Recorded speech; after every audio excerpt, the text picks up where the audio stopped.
I advise Beyoncé to divorce Jay-Z as soon as possible because I'm ready to shoot a documentary about Jay-Z, and I guarantee it will outgross Diddy's documentary. If Beyoncé sends me a legal letter on behalf of Jay-Z, I remind her to stay quiet. This is a dispute between men, and she has no right to interfere.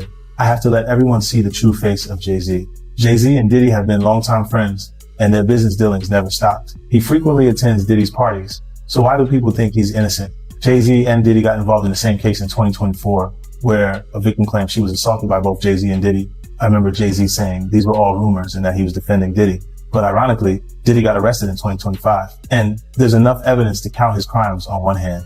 I've known them for 20 years, and I know how many bad things they've done behind the scenes. After Jay-Z founded his company, he repeatedly got into copyright disputes. In 1999, he was convicted of third-degree assault and served time in prison. He was unfaithful to Beyoncé, and he was caught by Beyoncé's sister. I think everyone has seen the footage of him getting beaten up in the elevator. I've already gathered the evidence, and I'm going to give Jay-Z a surprise. The new lawsuit coming with Jay, the part with Jay.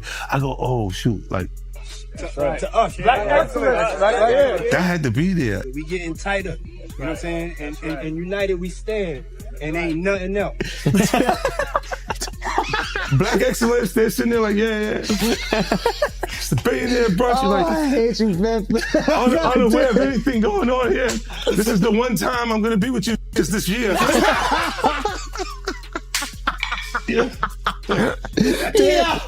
Come on, bro. That's the problem.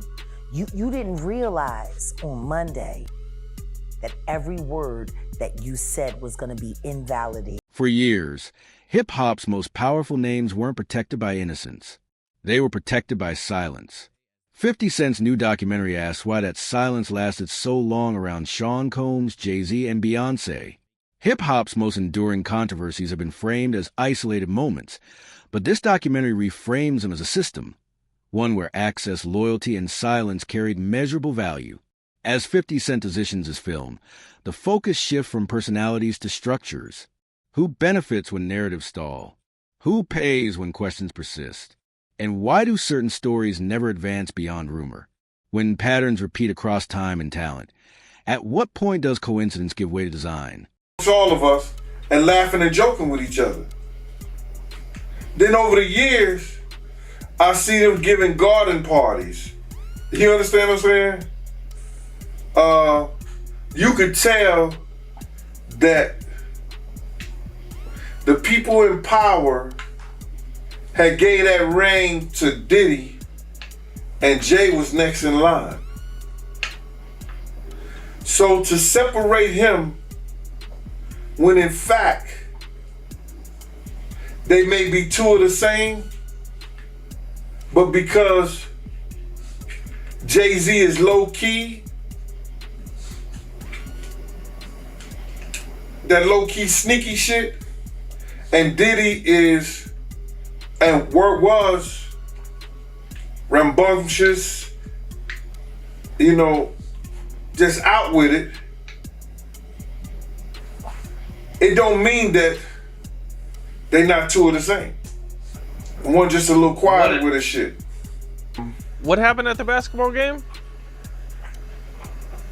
When they ran into, you guys ran into Jay-Z? They was talking amongst each other about their little white girls. They little skinny white girls. And I mean, did Diddy always say negative things about Jay around you?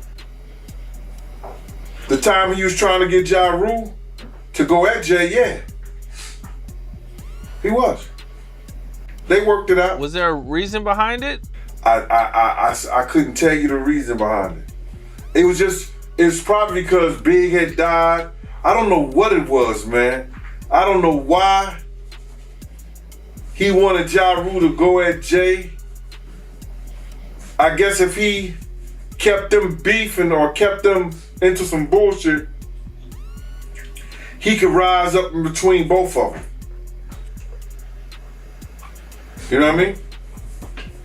Yep. It definitely was some snake shit. Well, you know, Meek Mill is also someone who has been tied into this whole deal. Was trafficked to Def Jam. She was the innocent baby when she came over here. And look She at was her now. 14 going on 15 years old. flown over without parental supervision in a private plane by a man who was supposed to be a producer who auditioned her at 3 a.m. in the fucking morning in a hotel room, auditioning at 3 a.m. in the morning, a 14-year-old girl. She was flown to another country. She was taken to Def Jam headquarters. She was left in a conference room alone with Sean Carter for nearly 6 hours alone with no parental supervision. Her father collected a $500,000 check. She has the fastest inked deal in Def Jam history. Influence and entertainment rarely operate alone. They consolidate through proximity. The documentary traces how careers accelerate near centers of capital and stall when distance is enforced, suggesting that proximity itself becomes leverage. Within this lens, associations around Diddy and Jay-Z are examined not as proof, but as context, a map of who stood close, who moved away, and who stayed quiet. When access becomes currency, who controls the exchange? What do you think of that? And those men sit up there and seen her being abused by him, and they did what everybody else did for years in the industry. They kept it quiet and kept doing business with her. Do you think a lot of people know what Puff was doing and kind of just turned a blind eye? Yeah. That's a no-brainer. That's a no-brainer. He had got so... You're listening. Everybody in the world knew he took a cowbell and tried to beat the coach up with it. Nobody did nothing. They heard stories for years about him slapping, beating Kim and all other women that he was with. I'm surprised more haven't came out with it. They don't probably want the attention or whatever. But there's more women out there can say that he probably put their hands on them. With Usher, Neo, and Jimmy Iovine being exposed as somebody who might have potentially seen this type of behavior, you know, do you think that they will try to call them on the stand, or, you know, like, do you think they should be held accountable for some of that too?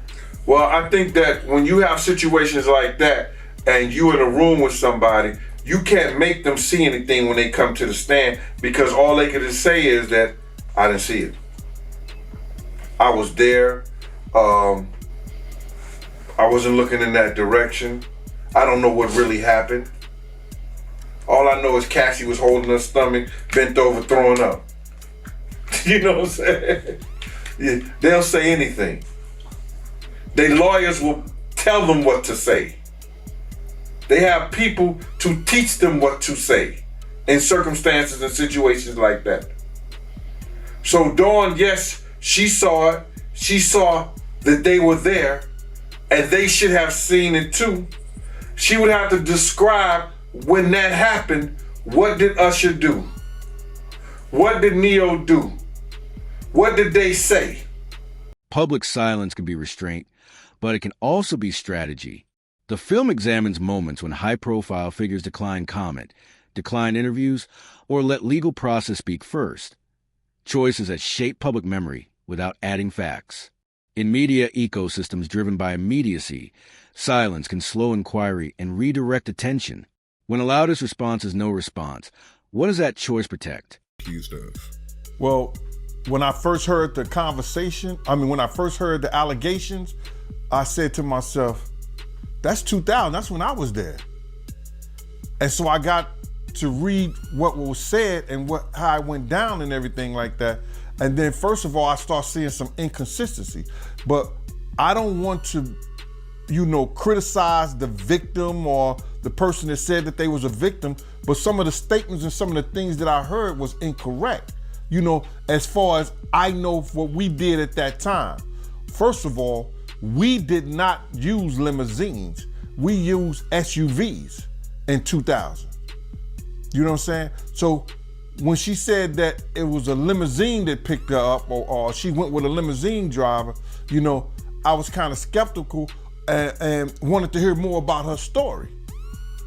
So now she said that the limousine driver, got her into a party, but is somehow she had to went to a gas station, and if you know that area, there's no gas stations unless you walk all the way up to 96th Street. That's like 40-something blocks. So I was like, all you had to walk to the west side, which is another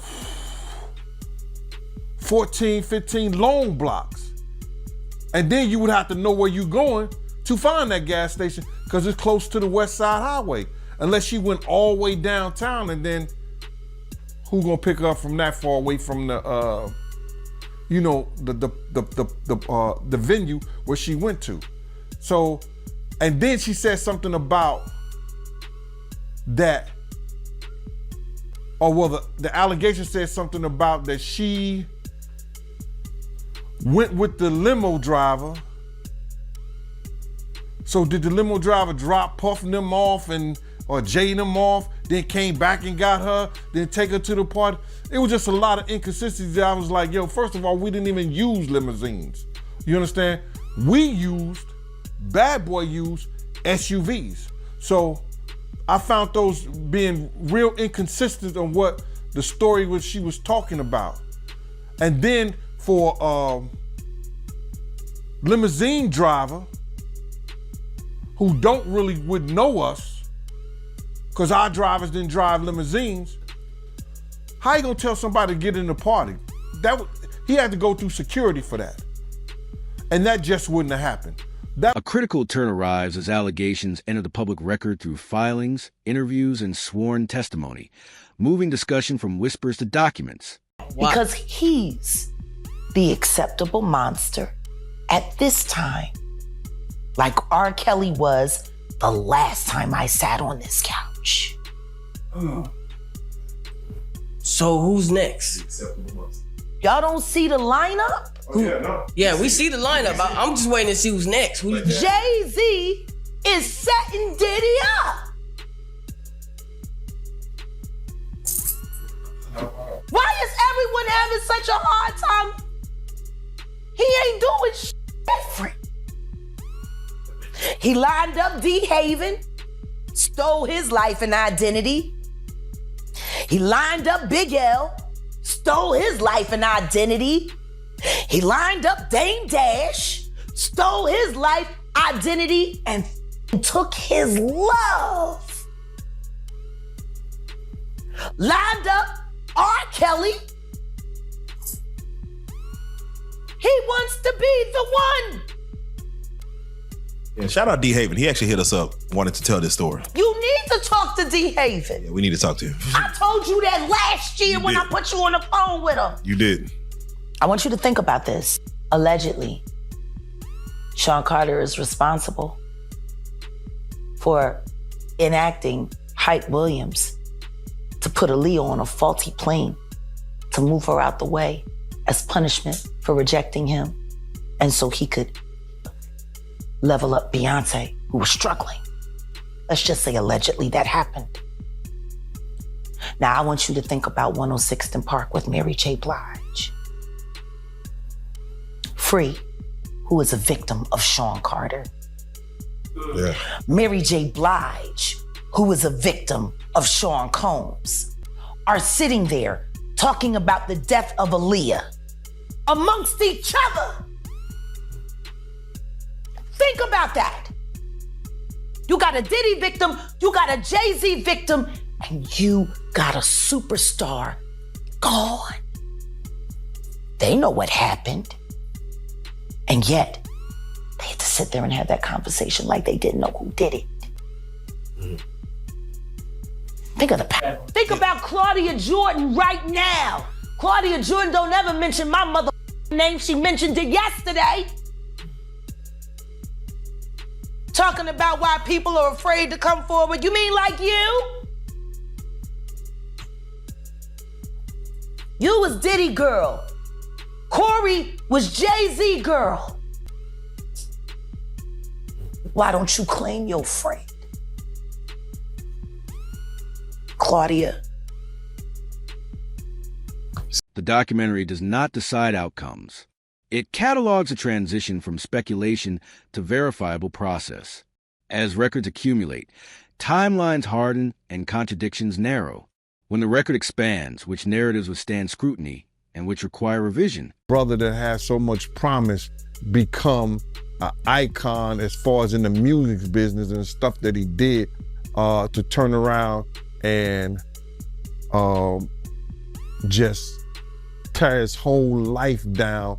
But it's all because of his mentors and the people that trained him and taught him the music business. You know, it's all about the people who trained and taught him the music business, because Puff wasn't, he wasn't born a monster. You know what I'm saying? He was made into a monster, brother. Do you understand what I'm saying?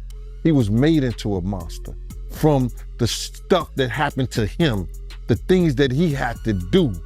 You understand? The things that he had to do to become who he is. You know what I'm saying? You know, it's like this, brother. You never like something so much that you can't do without, and you never be willing to do anything to get where you want to be at. You gotta have principles, you gotta have morals, you gotta keep with that stuff. And in that music business, a lot of that stuff get thrown out the window. You understand? And that's what happened to him. He started doing the things to other people that was done to him. To keep it frank, he was doing the things to other people that was done to him. And it is what it is. You gotta know better. And if you know better, you will do better. When he was in New York City, he was like that gecko from the Geico commercial.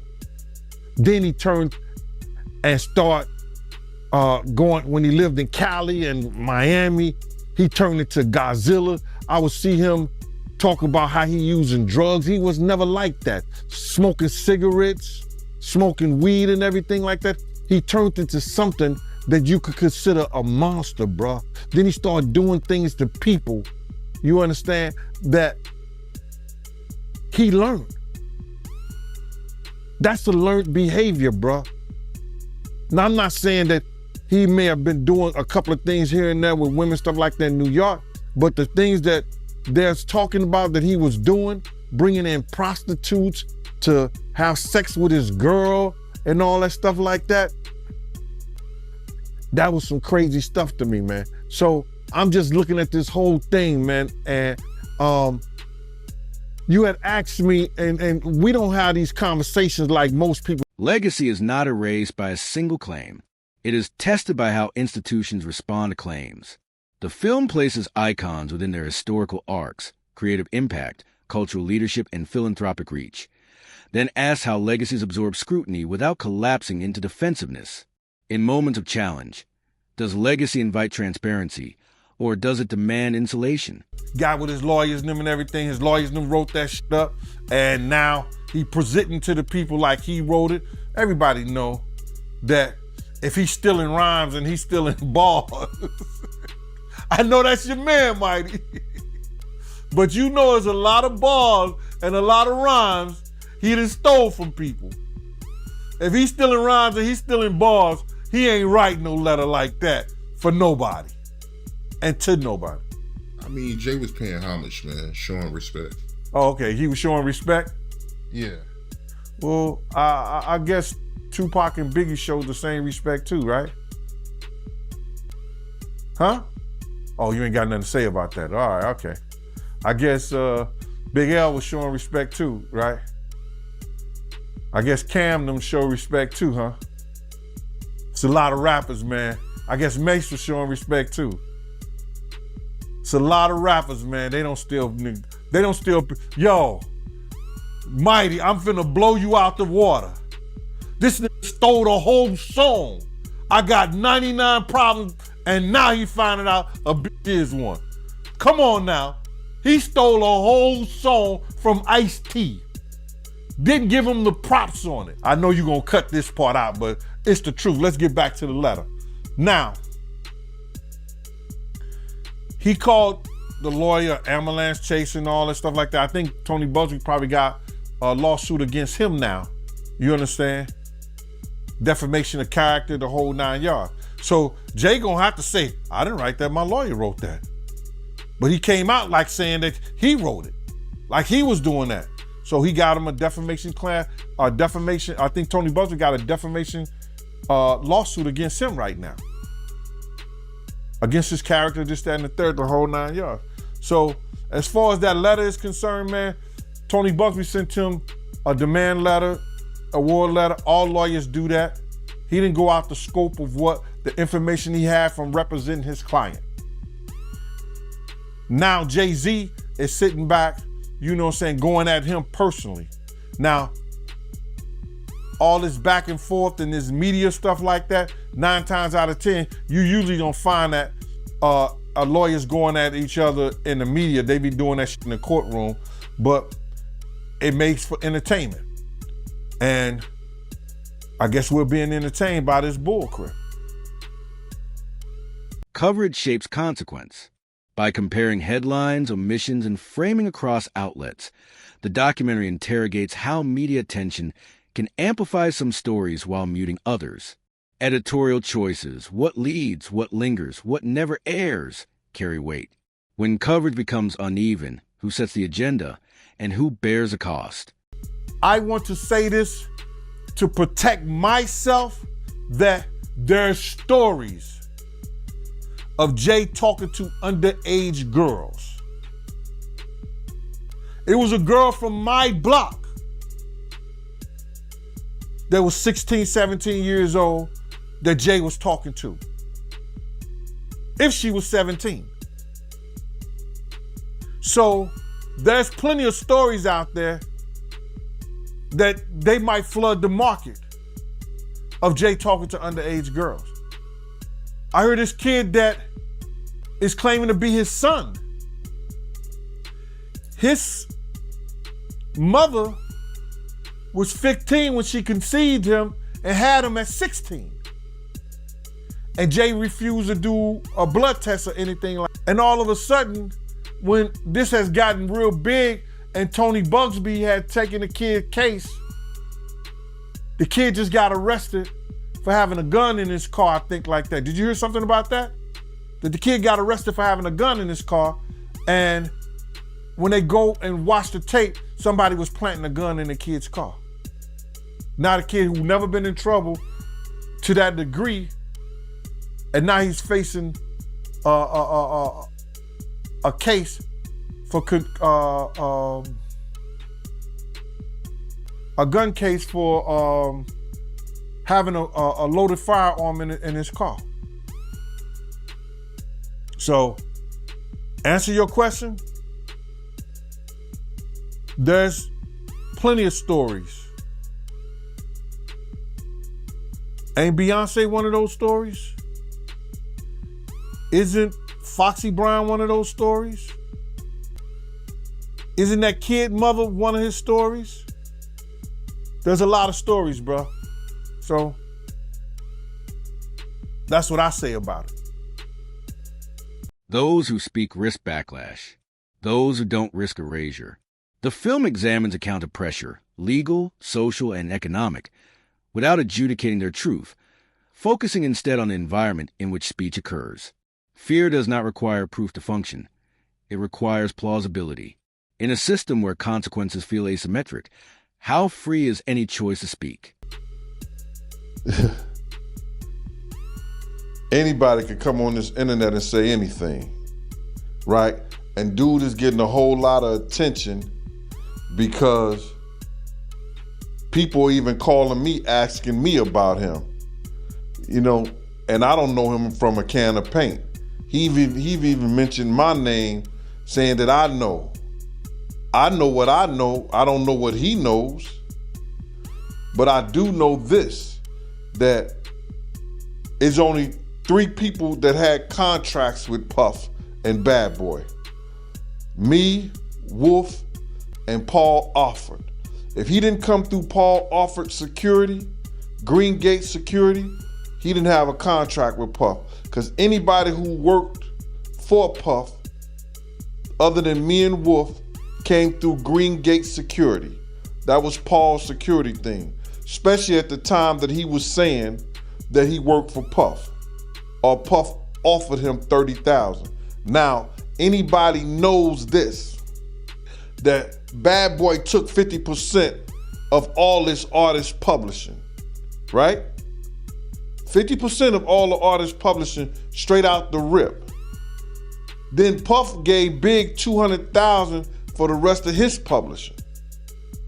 So what publishing did he was trying to get and keep from Puff? You understand? What publishing was Puff was trying to get when he already had it? He had already paid for it. What part of the catalog was he talking about? I don't understand that. And then he said that Puff offered him $30,000. I can't say he lied, but I can say that he wasn't a part of Bad Boy security that I know. I knew everybody who worked during them days. You understand? And I don't know dude from a can of paint. So whoever this Uncle Ron dude is, he's a liar then. He's a fraud. Is he a fraud? Bruh, he's what he is. He wasn't part of our security that I knew of. Not at that time. The documentary closes without a verdict. By design, it returns to first principles. Accountability is not a presumption of guilt, but a commitment to process. I'm gonna tell you the song she should have remade. It's a hit. It would have done great for her. She should have tried it on. Tammy Wynette. Classic. Stand by your man. Don't act like you don't know that.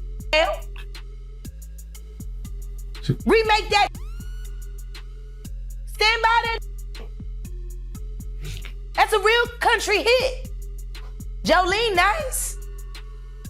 But it has a ring to it. Stand by your man. Yeah. Whoops you and disrespects you with other like Kathy Coriana White. All right, well, let's do it like who was this. actually carrying his baby while you was spanking it.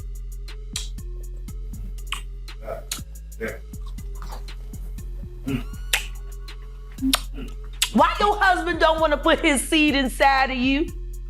He put it in everybody else? Wild in this world, yo. It's funny, you open up Beyonce's internet, it just gets weird. Beyonce's internet. That's what we're calling that it. That belongs to the devil. Unless you calling that the devil, she ain't nothing but an employee. Oh. A half of which dumbass bitch. You know, it's funny that it's crazy you say these things. Why don't nobody want to accept that bitch? I think she went and killed the girl Cats.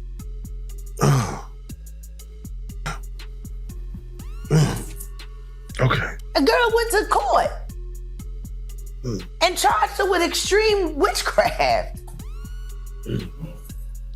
She was hypnotized. She was drunk. Beyonce came and she was in there eating on her and shit while she was asleep. Snacking on his bitch, killing people cats. And guess what? They wouldn't give her the restraining order. They just told her to stay away from Beyonce and work for somebody else. Guess what? She's having a hard time finding work too.